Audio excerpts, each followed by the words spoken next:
जटा मध्य गंगे तिलकसदृश बाल शशिभाल सोहे कंठे गरल नाग वक्षे विभूषित अत्यद्भुतं पाहि मामाशुतोषम् अत्यद्भुतं पाहि मामाशुतोषम्। वरप्रद शुभप्रद तम युगपदाम्बुज सुखप्रद यशप्रद तव युगकराम्बुज करुणाजले सिक्त शुभ युग दृगाम्बुज पूर्वास हृदयाम्बुजे सीताराम गुणग्राम युगमूर्ति जय सीताराम। हर्ष नराज तिलक सुनकर नहीं विषाद वन गमन पर समभाव स्थित निर्लिप्तम मेरा घव कुरु कुरु कृपा श्यामल वर्ण कोमलांगम वामांगे सिय शोभितम बाणपूरित धनुष हस्ते रघुकुलनाथ नमाम्यहम्।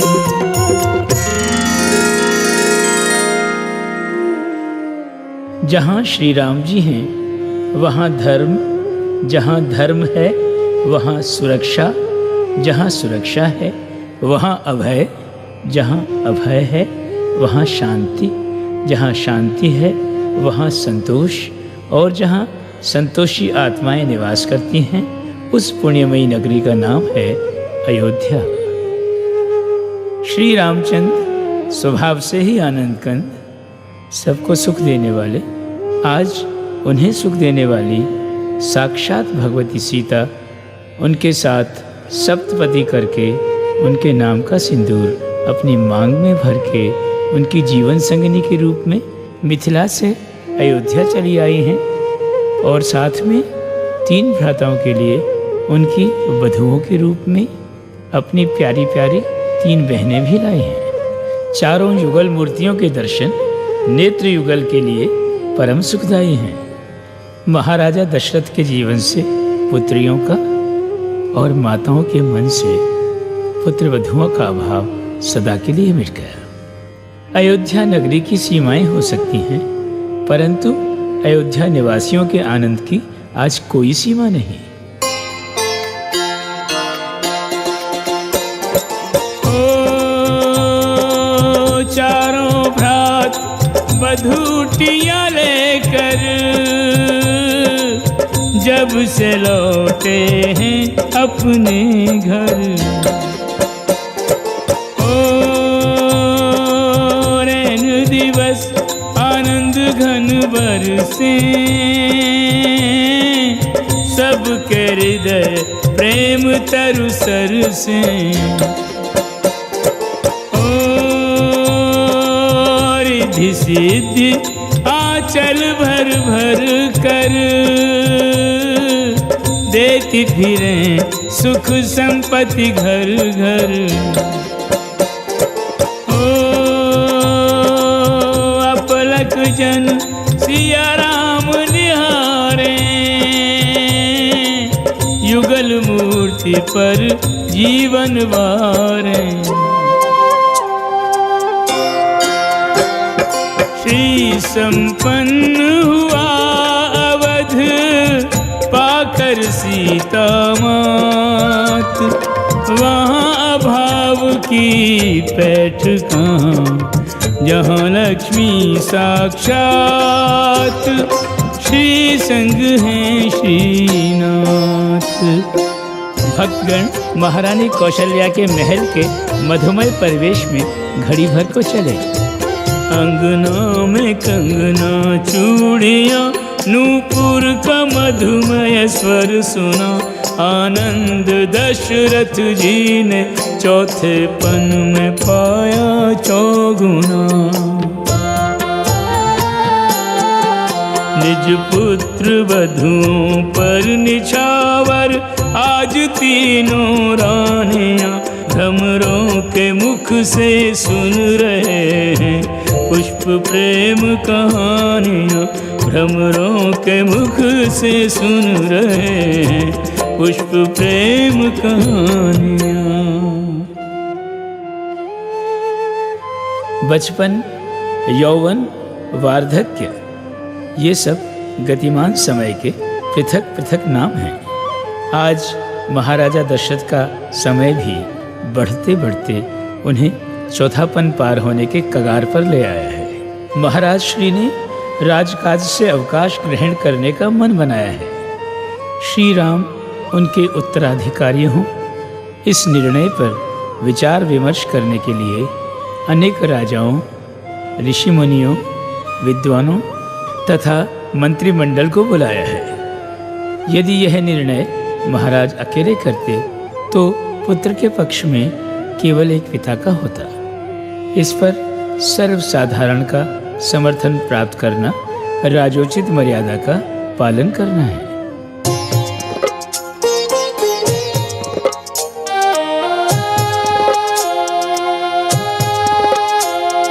पार हो चला है चौथापन, श्वेत केश झलकाए दर्पण, यह विचार करते अब राजन, राम को सौंपे राज सिंहासन। मंत्री सभासद और प्रजाजन, भिन्न भिन्न नगरों के राजन, दशरथ का संदेश सुनाकर मांग रहे सबका मत गुरुवर। शुभ मुहूर्त मंगल लगन, शुभ ग्रह योग मिलाए, राज तिलक की राम के दी गुरु सुतिथि बताए। दशरथ के संग सभी चाहें, वे अवध के राजा बन जाएं, त्रिभुवन जिनकी राजधानी है। ये रामायण श्री राम की अमर कहानी है।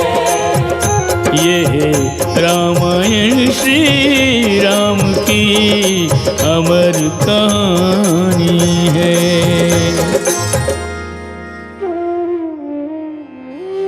गुरुदेव वशिष्ठ ने कोमल वाणी में परिचारकों से कहा, क्षीर सागर के निवासी नारायण के अभिषेक हेतु सर्व तीर्थों का जल एकत्रित किया जाए, अभिषिक्त करके युवराज को सिंहासन पर स्थापित किया जाए, पृथ्वी पर रामराज की स्थापना हो, धर्म की संस्थापना हो, जन जन का कल्याण हो, इससे अधिक मंगलमय कार्य मेरे हाथों दूसरा नहीं हो सकता।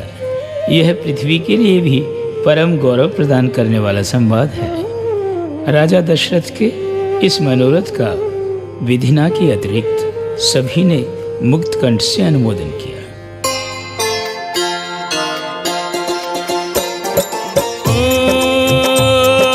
समाचार फैला जन जन में,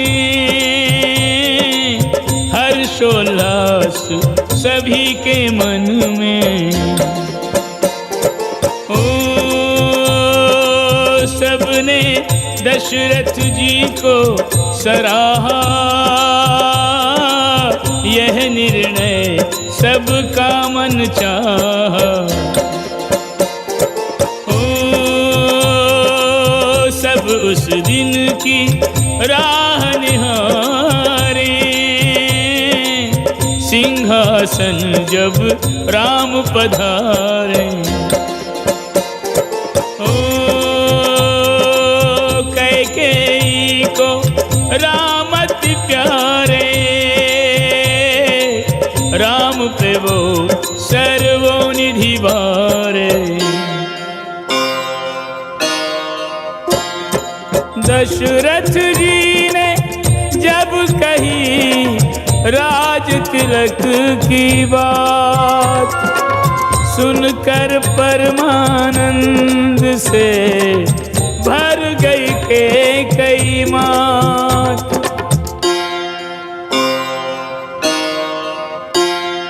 यह शुभ शुभ संवाद प्राण प्रिया से बांट कर, लेकर हर्ष प्रसाद बहिर्गमन दशरथ किया। और हर्षातिरेक से भरकर कैकेयी ने नवरत्नों का हार तुरंत उतारा कंठ से, शुभ अवसर पर वार बोली ये रे मंथरा। परंतु न जाने क्यों और किस कारण से किया नहीं स्वीकार दासी ने उस हार को।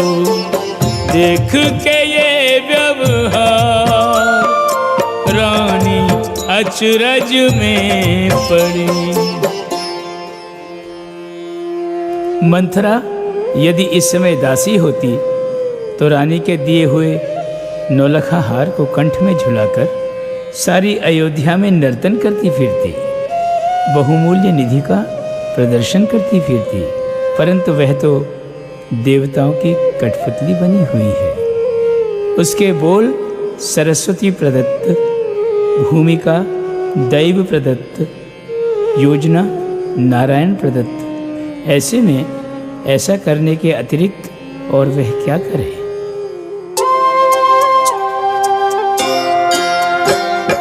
कैकेयी को मंथरा रही ये भेद बता, राजन मीठा बोलकर कड़वा रहे खिलाए, तुमको समझ न आए। मंथरा बात को आगे बढ़ाते हुए बोली, भरत और शत्रुघ्न हैं दोनों ही ननिहाल, राज तिलक की योजना ऐसे में एक चाल, कौशल्या की चाल। कैकेयी सचमुच कुछ नहीं समझ पा रही थी। मंथरा देव प्रेरित बातें कहे जा रही थी। राम राजा बनते ही भरत बनेगा दास, तुम कौशल्या की दासी बन जाओगी, दासी बन जाओगी, दासी बन जाओगी। उसकी ही आज्ञा मान उठोगी बैठोगी और उसी की दया का दिया पहनोगी खाओगी, पहनोगी खाओगी, पहनोगी खाओगी। बह गई यदि भावनाओं के प्रवाह में तो दिन रात बैठी बस आंसू ही बहाओगी। राज तिलक यदि राम का हो जाएगा तो भरत को राजा कभी देख नहीं पाओगी। रानी मंथरा की बात सुनी अनसुनी कर बोली, जैसे महाराज को मैं प्रिय मुझे राम प्रिय, वैसे ही भरत मेरे राम को प्यारा है। अग्रज प्रथम अधिकारी होता राज का, अधिकार लेना अधिकार ना हमारा है।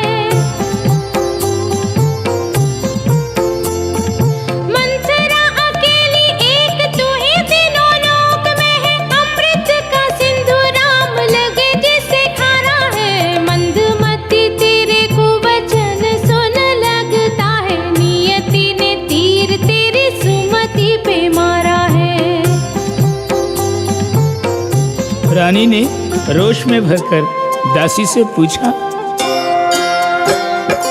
राज तिलक क्यों राम का तुझको रहा जलाए, बहुत अनर्गल बोल कर मत मुझको भरमाए, लूंगी जीभ खिंचाए।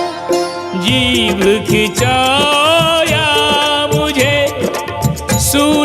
दो चढ़वाए, मुझसे मेरे भरत का अहित न देखा जाए, सोचो कोई उपाय।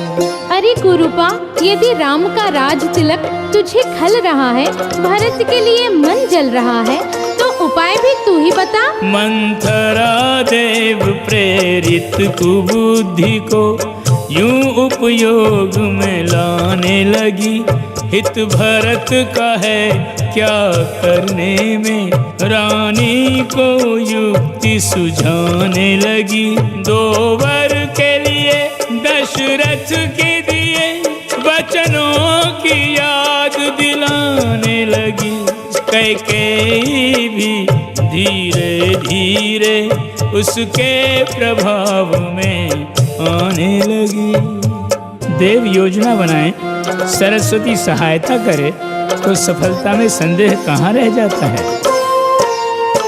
अंगों से आभूषण उतार, वह कोप भवन में जा बैठी, बिखरे केशौर मलिन वस्त्र, कुछ अद्भुत वेश बना बैठी।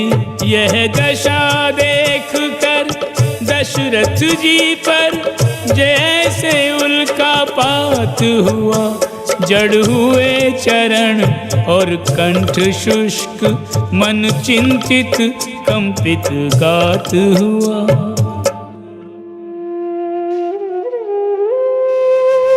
दशरथ जी समझ नहीं पा रहे थे कि रंग भवन की नायिका कोप भवन में क्यों आ बैठी है। उन्हें सर्वदा तुष्ट करने वाली प्रियकारिणी रुष्ट क्यों हो गई है। क्या कोई अपूर्ण मांग उसे यहाँ ले आई है, या विधना ने नई योजना बनाई है।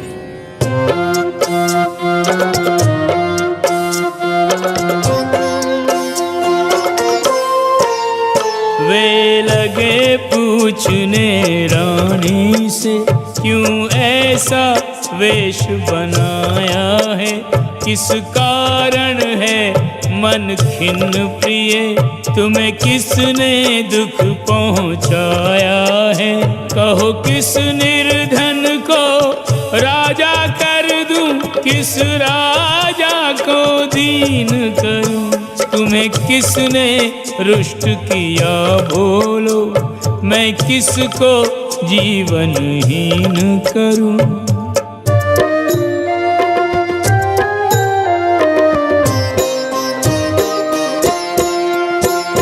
दशरथ जी के पूछने पे वह उत्तर को रही कंठ में रोके,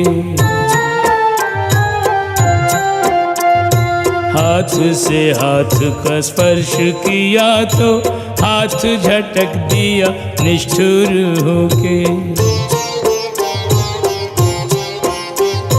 काम न आई कोई मनुहार तो, काम न आई कोई मनुहार तो, अंत में बोले धीरज खोके, राम शपथ सब तुम पे निछावर, चाहो जो मांग लो निर्भय होके, पहले जैसी सजो संवरो फिर, चाहो जो मांग लो निर्भय होके।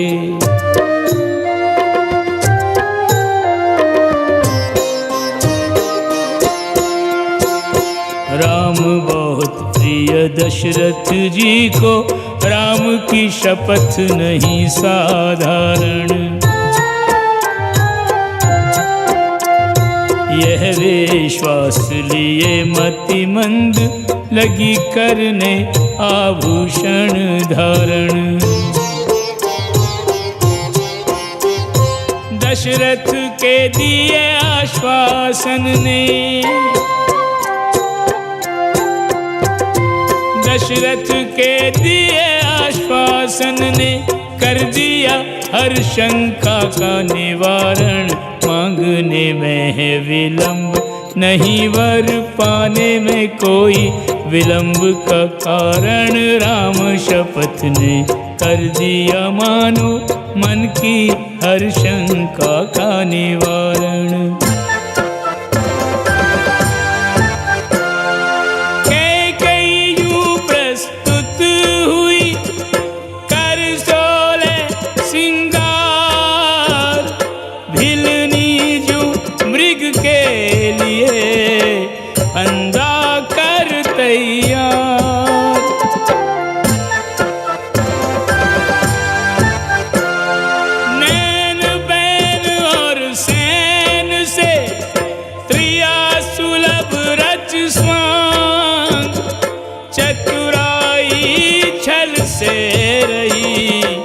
दशरथ से वर मांग।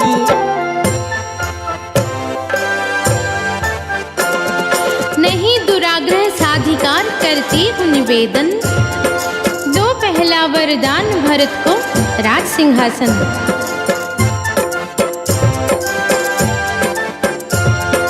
कर्मनिष्ठ है भरत आचरण से है योगी, राम को भी इस निर्णय पर आपत्ति ना होगी। महाराज मैं जानती हूँ रघुवंशी प्राण हारते हैं, वचन नहीं हारते। यही विश्वास रखकर दूसरा वरदान मांग रही हूँ।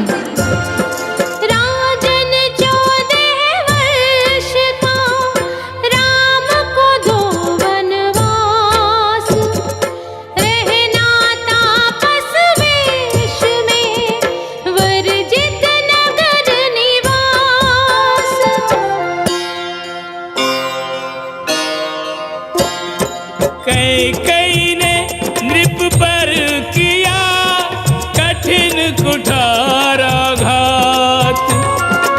चिंतन ज्ञान और चेतना हुए विलुप्त हठात।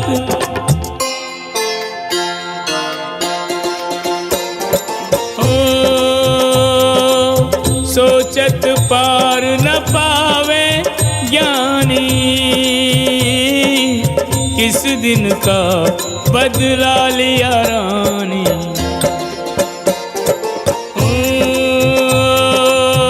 आशा तरु था फलने वाला,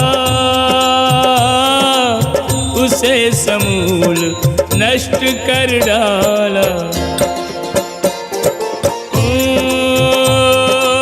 घात किया निर्मम ने से, बाज बटेर पे झपटे जैसे।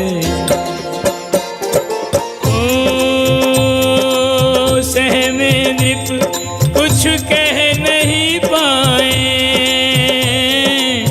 वर कुपात्र को दे पछताए। दशरथ जी के मौन पर भरवाणी में रोष, चुन चुन कर देने लगी उलाहने और दोष।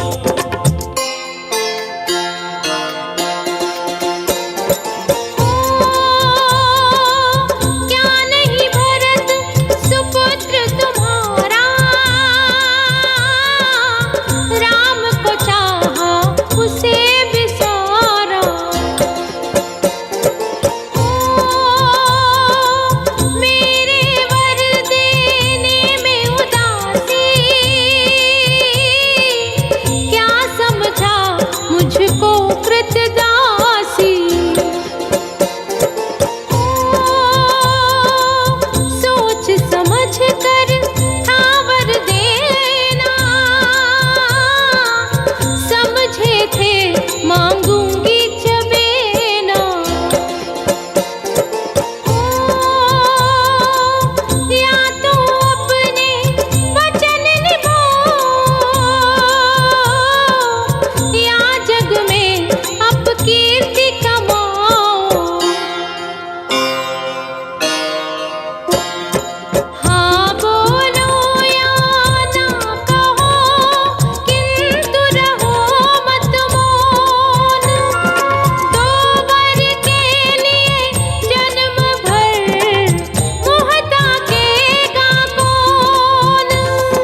कैकेयी का रुख देखकर दशरथ जी को ये समझते देर न लगी।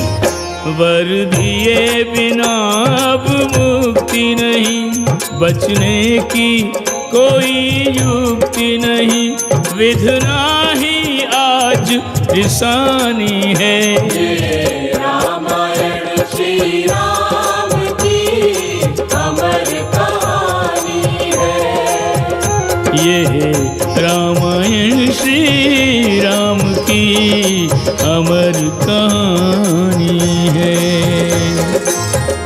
विधना की अंतर्निहित लीला कुछ और है। मंथरा, कैकेयी, दशरथ ये तो केवल उसके मोहरे हैं।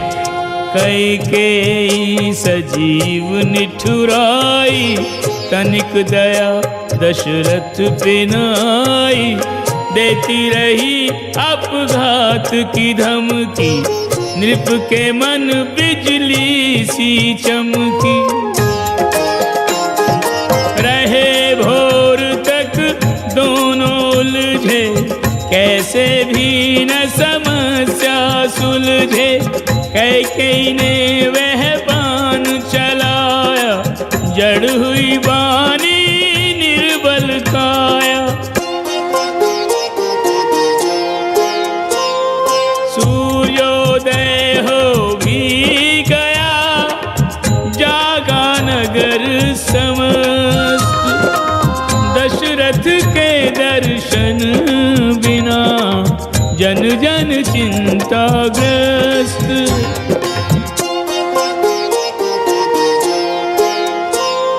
राजकाज की पूछने करने नित्य प्रणाम, चिंतित मंत्री आ गए कैकेयी के धाम। महल में आकर सुमंत जी की संदेह जनित चिंता और भी बढ़ती जा रही है। वे देखते क्या हैं कि महल तथा परिवेश भयावह, कैकेयी का वेश भयावह, सुध बुध ज्ञान चेतना खोकर, भूपति पड़े भूमिगत होकर। भेद दूर बुद्धि की पकड़ से, मानो वृक्ष उखड़ गया जड़ से। कोई कुछ बोले न बताए, यह रहस्य बढ़ता ही जाए। सुमंत के जिज्ञासा भरे प्रश्न को पढ़कर वह कहने लगी, नहीं भोजन विश्राम नहीं, नहीं हास्य नहीं बैना, राम की सुधि में विकल नृप जागे सारी रैना। जाओ सुमंत्र तत्क्षण जाओ, दशरथ की राम को ले आओ। ये मीन है और वो पानी है, ये रामायण श्री राम की अमर कहानी है। ये रामायण श्री राम की अमर कहानी है।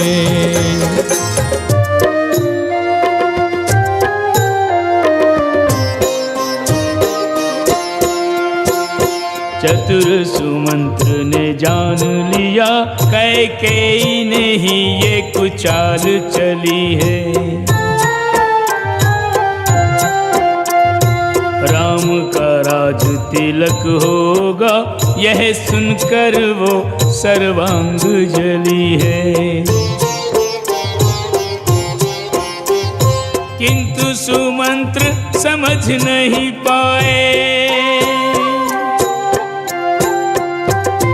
किंतु सुमंत्र समझ नहीं पाए, देवों की रणनीति फली है। दशरथ को छलने वाली रानी की मति विधना ने छली है। कोप भवन में बैठी हुई कैकेयी की मति विधना ने छली है।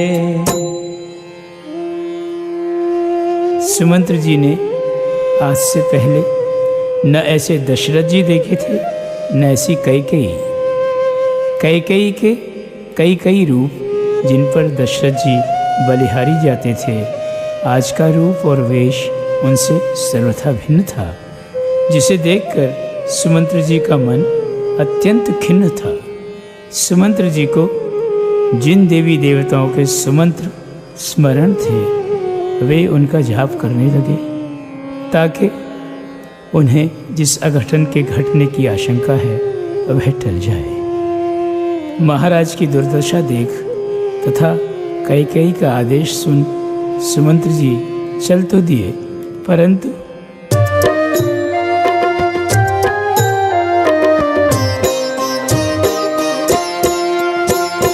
राम के कक्ष की ओर सुमंत्र से एक भी पांव धरा नहीं जाए। अटके हूँ यदि कंठ में बोल तो केवल जिह्वा कैसे बुलाए। दशरथ जी की दीन दशा, दशरथ जी की दीन दशा जो देख के आया वो कह नहीं पाए।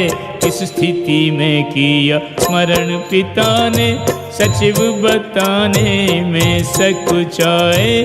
कैकेयी की कुटिलता नृप की दुर्बलता बरनी नहीं जाए। सुमंत्र राम के कक्ष तक पहुंच तो गया है, किंतु किंकर्तव्य विमूढ़ सा खड़ा है।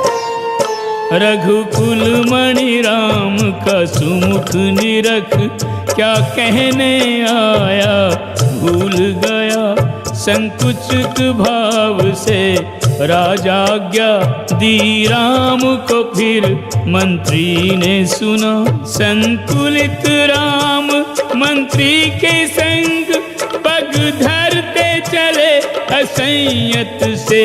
ये देख के जन जन चिंतित है, बस राम ही परिचित आगत से। महाराज अज के पुत्र, 3 रानियों के पति, 4 पुत्रों के पिता, अवध के कर्णाधार, क्या यही दशरथ हैं? वह सूर्य वंश का सूर्य प्रखर निस्तेज भूमि पर पड़ा हुआ। दशरथ की यह दुर्दशा देख आश्चर्य राम को बड़ा हुआ। गतिमान जो सिंह समान रहा, आज उसकी ही गति बाधित क्यों। जो देवासुर संग्राम लड़ा, वो जित संग्राम पराजित क्यों। राम जी कभी जाल में फंसे विवश पिता, तो कभी जाल बिछाने वाली निर्दयी माता को देख रहे हैं। अंतर में ज्वालामुखी लिए, आँखों में भर कर अंगारे। कैकेयी सन्मुख यूं बैठी, यूं क्रोध स्वयं काया धारे। प्रभु आर्द्र चित्त कोमल स्वभाव, मृदुवाणी में यूं पूछ रहे। मैं यत्न करूं दुख कम करने का, दुख क्या है यदि कोई कहे।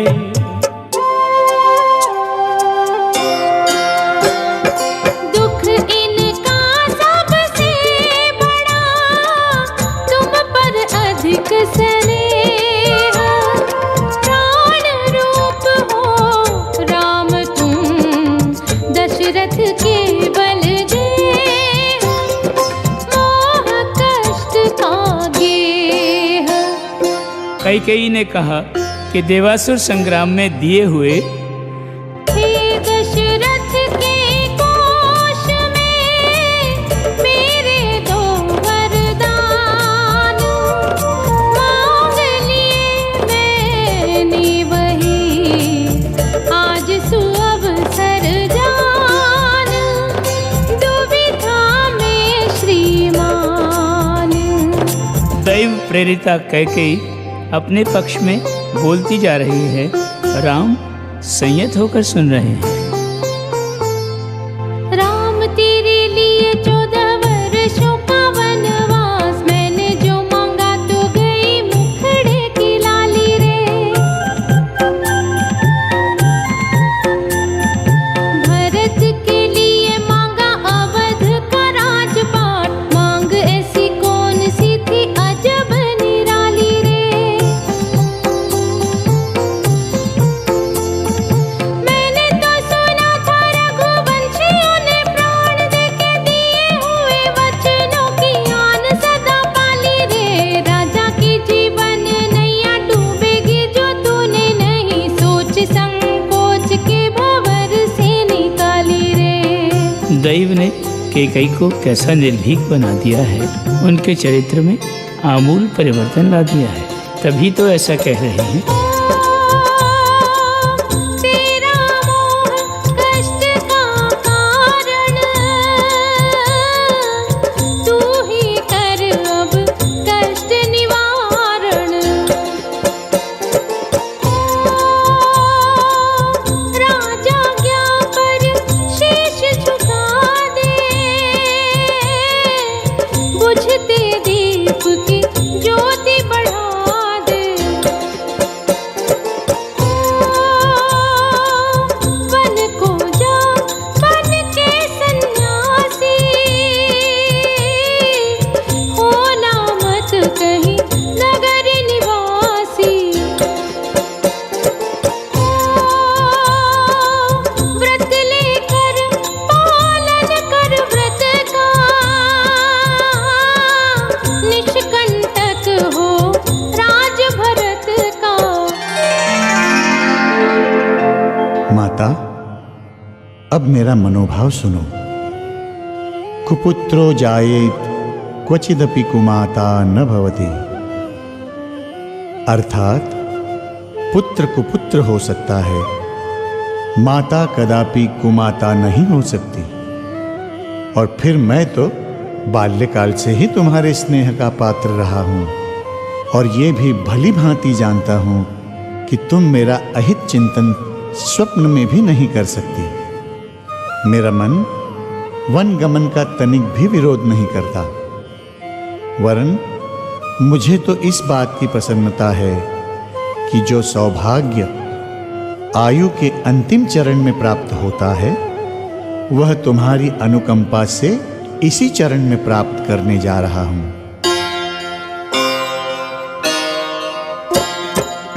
सुन माता तूने कही मम हित की हर बात, आज्ञा देवन गमन की व्यर्थ विकल है तात।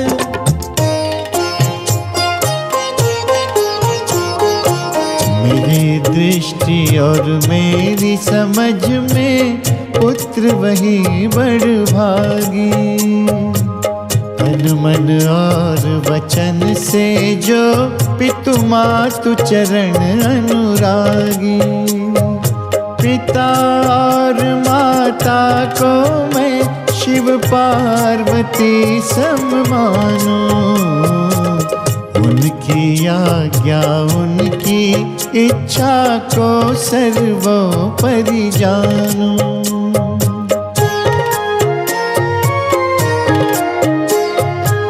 भरत को देख अवध का राजा जो आनंद मिलेगा, तीन लोक का राज भी मुझको वो आनंद न देगा।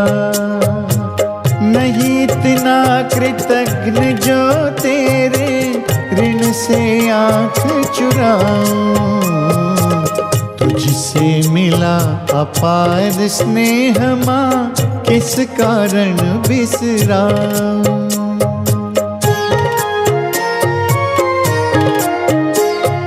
गुरु वशिष्ठ की गणना में थी 100% सच्चाई, जो शुभ तिथि शुभ कार्य हेतु शोधी थी वह अब आई। बीत न जाए बेला संत मिलन की, असुर दलन की। मातु पिता दो शीघ्र विदा, मुझे गोद पुकारे वन की।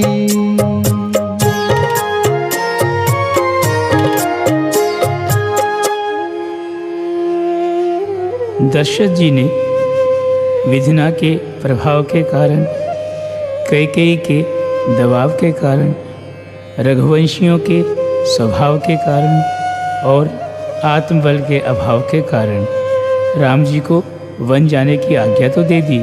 अब अपने वंश के अधिष्ठाता सूर्यदेव से उदय न होने की प्रार्थना कर रहे हैं। वे जानते हैं कि कल का सूर्य यदि उदय हो गया तो अयोध्या में 14 वर्ष के लिए अंधकार छा जाएगा और उनके प्राणों का आधार डगमगा जाएगा। इसलिए वे अशक्त होकर शक्तिमानों की शरण में आ बैठे हैं। दशरथ यह विनती करें ब्रह्मा से कर जोड़, ऐसी मति दो राम को जाए न वन गृह छोड़।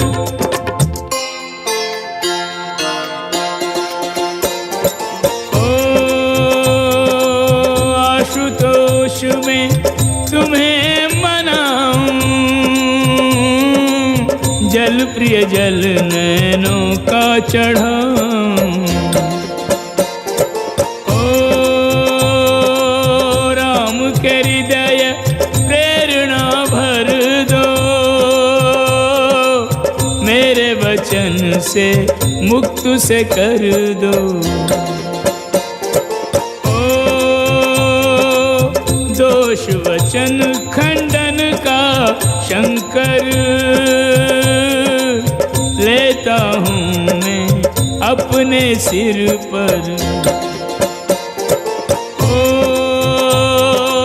चाहे अपयश जग में कमाऊं, तन तज भले नरक में जाऊं। ओ जी सकता दुस्सह दुख सह कर,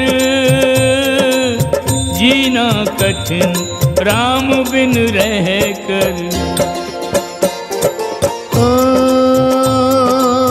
राम जन्म का हेतु पूर्ण कर,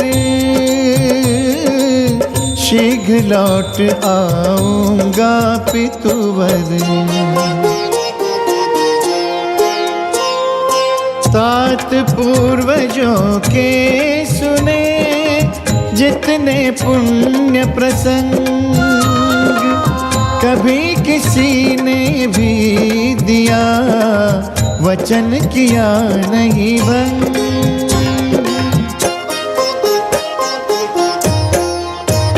कट जाएगी शीघ्र अवधि वन की, कर वचन भंग मुझे गुरुजन की। मर्यादा नहीं घटानी है, ये रामायण श्री राम की अमर कहानी है। ये रामायण श्री राम की अमर कहानी है।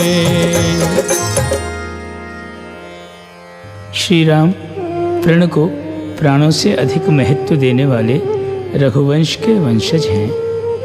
वे मानव रूप में पिता का वचन निभाने, दैव प्रेरिता माता को सुख पहुँचाने, नारायण रूप में भूदेवी तथा देवों के संकट मिटाने, पूर्व निर्धारित लीला रचाने वन की ओर चले हैं।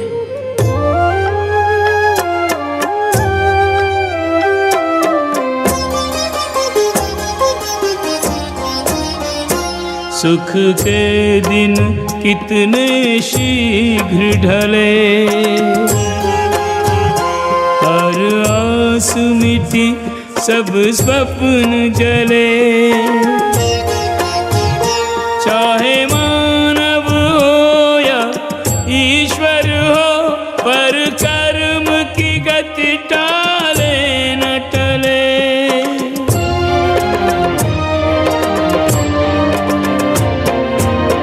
तापस वेश बना कर वन को चले राम रघुराई। पितु का प्रण पूर्ण करने में, माँ के वचन पालन करने में तनिक न देर लगाई। तापस वेश बना कर वन को चले राम रघुराई।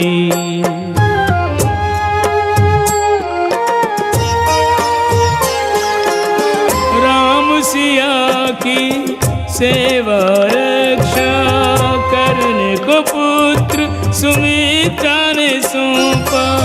लखन कवच बन संग चला और सीता संग चली वन छाया। बोली सुमित्रा लखन से अब तेरे, बोली सुमित्रा लखन से अब तेरे राम पिता सिया माई। तापस वेश बना कर वन को चले राम रघुराई।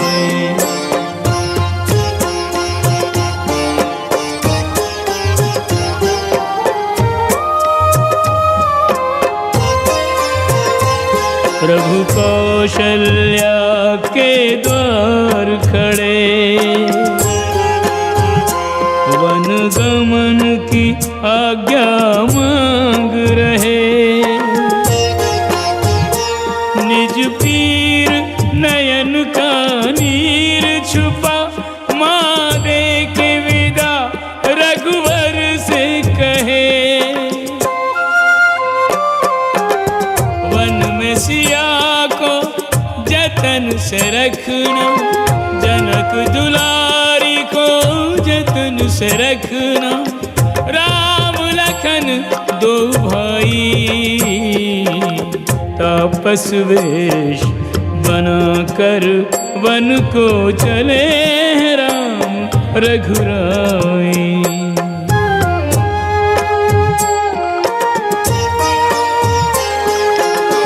पितु दशरथ के प्राण चले, माता के अभिमान चले। चले हैं सुख आनंद अवध के, जन जन के भगवान चले। रोके रुके नहीं राम तो संग में, रोके रुके नहीं राम तो संग में। सारी अयोध्या आई, तापस वेश बना कर वन को चले राम रघुराई। पितु का प्रण पूर्ण करने में, माँ के वचन पालन करने में तनिक ना देर लगाई। तापस वेश बना कर वन को चले राम रघुराई। संग में लक्ष्मण भाई, चली जानकी माई।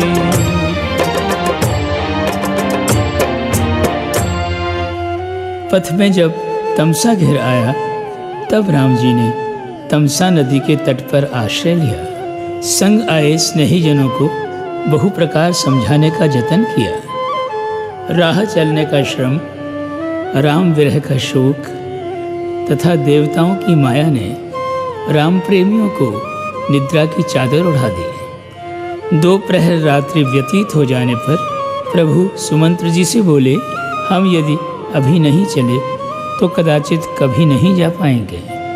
आर्य रथ को ऐसी चतुराई से हाँकिए कि पहियों के चिन्हों से दिशा का बोध न हो। सुमंत्र जी, वचन परायण होना बड़ी बात है, परंतु आत्मीय जनों का स्नेह खोना उससे कहीं बड़ा आघात है। रात्रि ढल गई, सूर्योदय हो गया और अयोध्या में छा गई 14 वर्षों के लिए घनघोर निशा।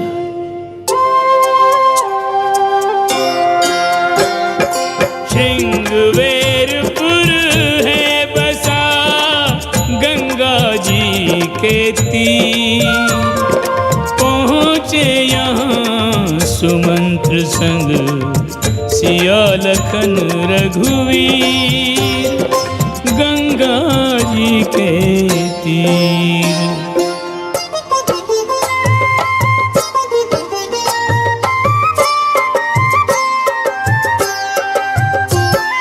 जब सुना निषाद ने कि राम जी पधारे, राम जी पधारे सिया राम जी पधारे, फूल न समाया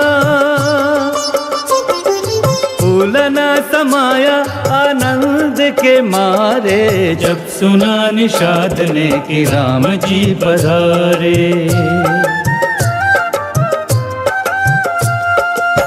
बंधु बांधव संग बुला के, फल फूलों से थाल सजा के, प्रभु के समीप आया गंगा किनारे, राम लखन सीता की आरती उतारे। बोला तुम्हारे भक्तों की नहीं गिनती, छोटा सा दास करे छोटी सी विनती। श्रृंगवेरपुर माही पधारो, राजपाट स्वामी स्वीकारो। उत्तर में राम जी बोले, तुमरे स्नेह से मन ये डोले, धर्म विवश हो पर यूं बोले। नगरवास वर्जित है, नगरवास वर्जित वन धर्म में हमारे, मान दिया तुमने हम ऋणी हैं तुम्हारे।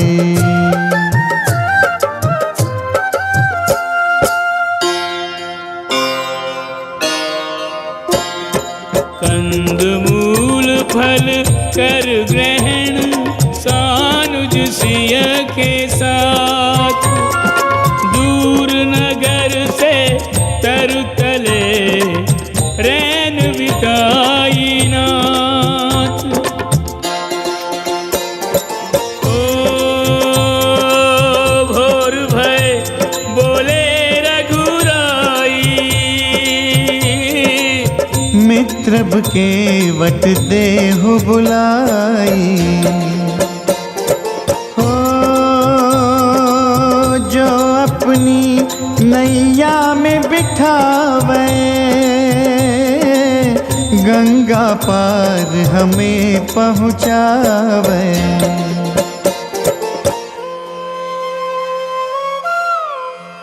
श्री राम के पास श्रेय का अक्षय भंडार है, जिसे वे अपने संसर्ग में आने वालों को उदार हृदय से बांटते चलते हैं। जो स्वयं प्राणियों को भवसागर से पार कराने वाले महानाविक हैं, उन्हें अपने ही चरणों से प्लावित गंगा पार करने के लिए आज एक केवट की आवश्यकता पड़ी है।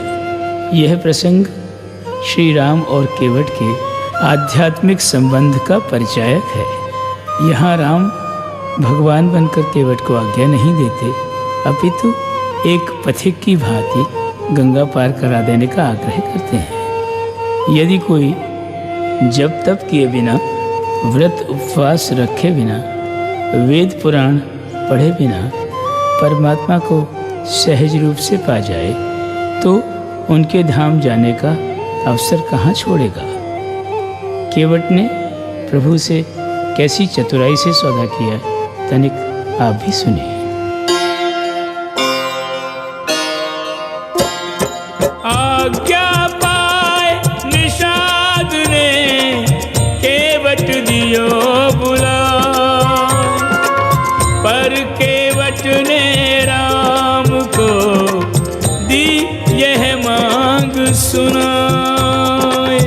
पहले चरण पखारूंगा, उनकी रज को झारूंगा, पान करूंगा चरणामृत, नाव पे तब बैठारूंगा।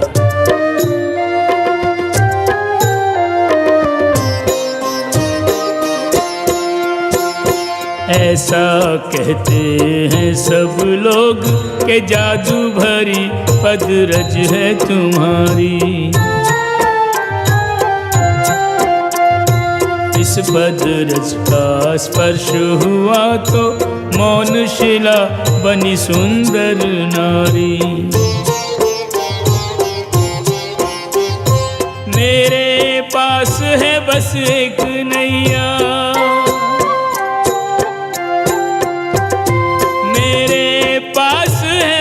एक नैया, सारे कुटुंब की पालनहारी। नाव बनी यदि नार तो आएगा मुझ निर्धन पे संकट भारी। एक नारी का कठिन है पालन, कैसे पालूंगा दो दो नारी। केवट प्रभु के पाँव पखारन हेतु कठौती में जल भर लाया। पाँव पखार पिया चरणामृत, फिर प्रभु को नौका में बिठाया। गंगा पार पहुँचकर जब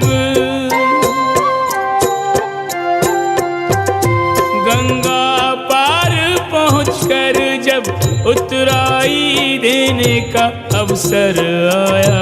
देने लगी वैदेही अंगूठी तो नामे सर केवट ने हिलाया। देने लगी वैदेही अंगूठी तो नामे सर केवट ने हिलाया।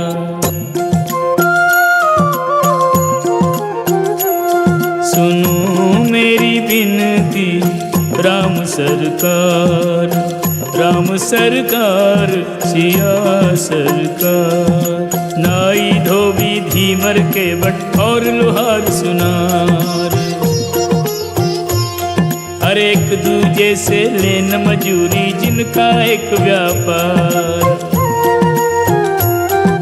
मैं नदिया का केवट तुम भवसागर तारनहार। राम प्रभु मेरी मजदूरी तुम पर रही उधार।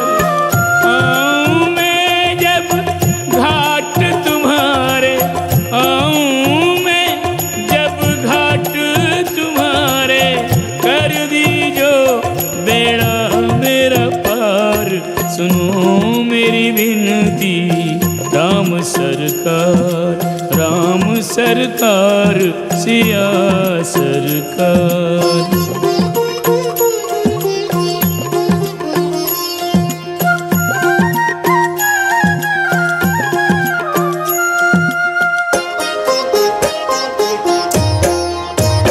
केवट ने जो मांगी उतराई, मन ही मन प्रण किया रघुराई। उतराई अवश्य चुकानी है। ये रामायण श्री राम की अमर कहानी है। ये रामायण श्री राम की अमर कहानी है। केवट को वचन देकर मुस्कुराते हुए विदा लेकर सिया सहित वन मार्ग पर चल दिए युगल किशोर।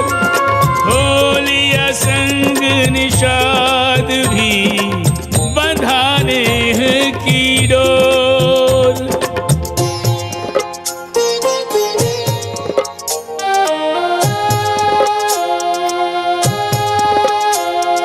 सानुज सिया सहित रघुनंदन, गंगा जी का करके वंदन।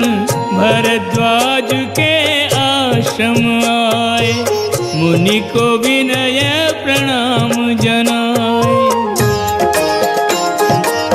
ऋषि ने प्रभु को हृदय लगाया, अकथनीय परमानंद पाया। कुशल पूछ आसन बैठारे, पद पूजत मुनि भय सुखारे। कंद मूल फल परस कर, अति प्रसन्न ऋषिराज। ज्ञान ध्यान तप जोग जप, सफल भय सब आज।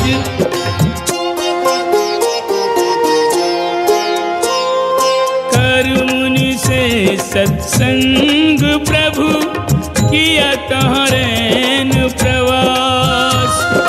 तंद्रावस्था में हुआ आध्यात्मिक आभास।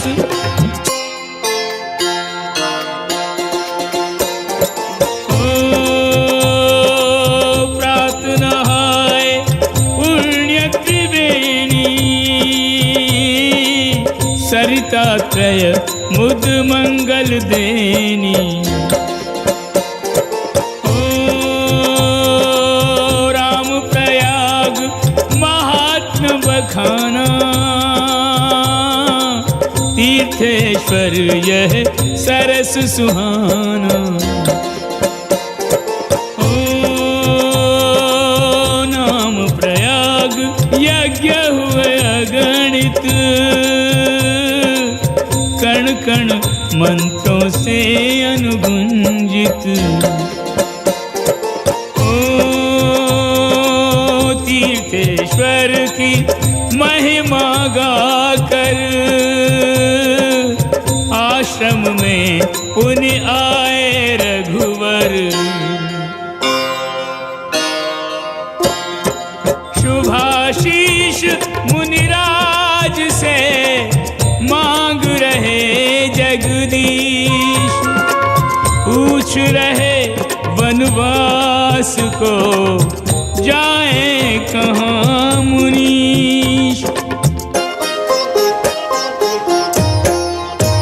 मुनि बोले तुम में जगत बसा, तुम विद्यमान सर्वत्र सदा।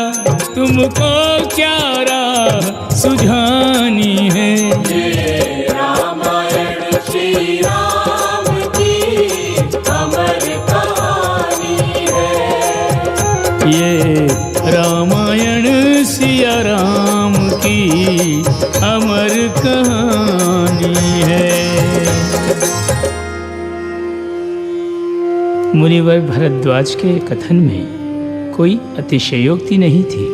सारे पंथ श्री राम जी के पिंड से निकलकर पुनः उसी में विलीन हो जाते हैं। मुनिवर भरद्वाज ने 4 सुयोग्य ब्रह्मचारियों को परब्रह्म की सेवा में भेजा, जिन्हें राम जी ने यमुना तट पर पहुंचकर विदाई दी। बांस का बेड़ा लखन ने यहाँ किया तैयार, छोटे के श्रम से बड़े उतरे यमुना पार।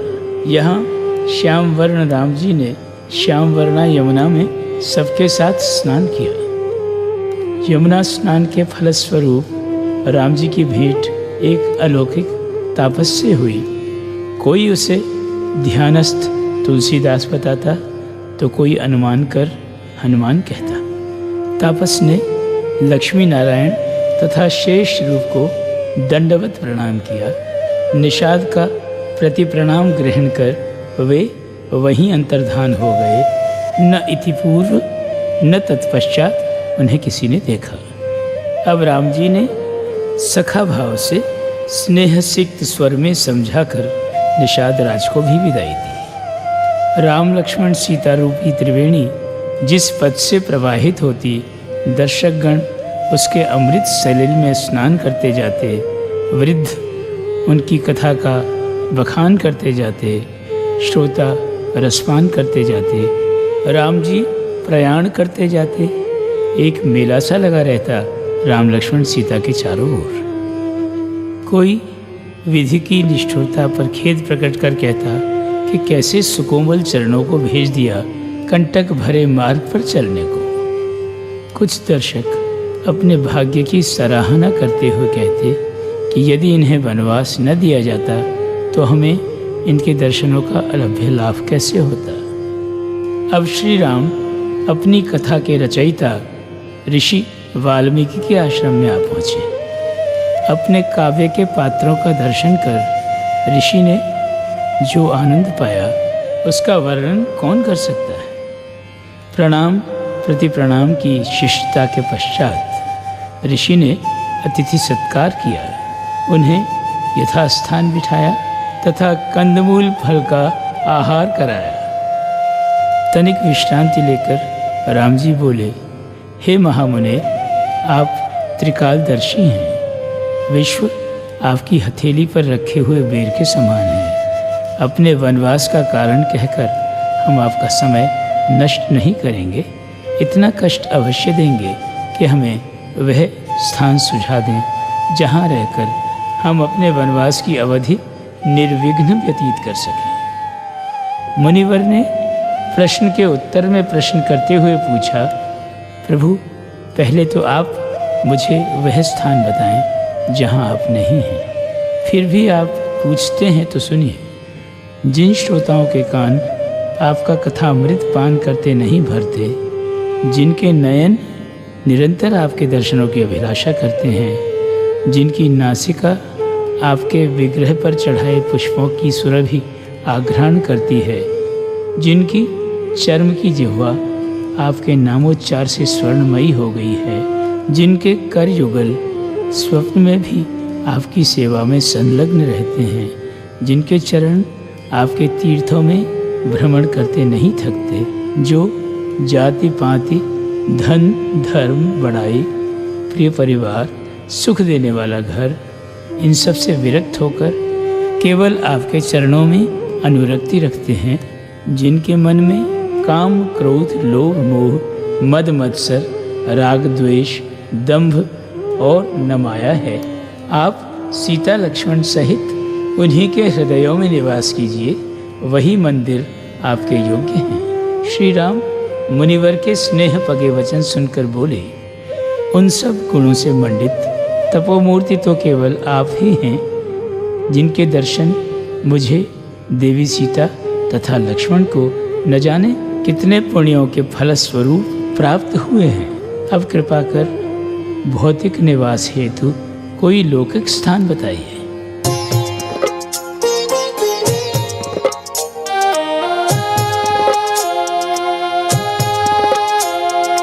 मुनिवर ने वह स्थान सुझाया, जिस पर है देवों की छाया। चित्रकूट रमणीय सुहावन, मधुर मनोहर पर्वत पावन। चित्र समान सुसज्जित सुंदर, चित्रकूट सुखदाई। नैसर्गिक सौंदर्य निहारे, सिया संग रघुराई। पयस्विनी के तीर लखन ने, पर्णकुटी शुभ छाई। बनकर भील की रात देवगण, लखन को हुए सहाय।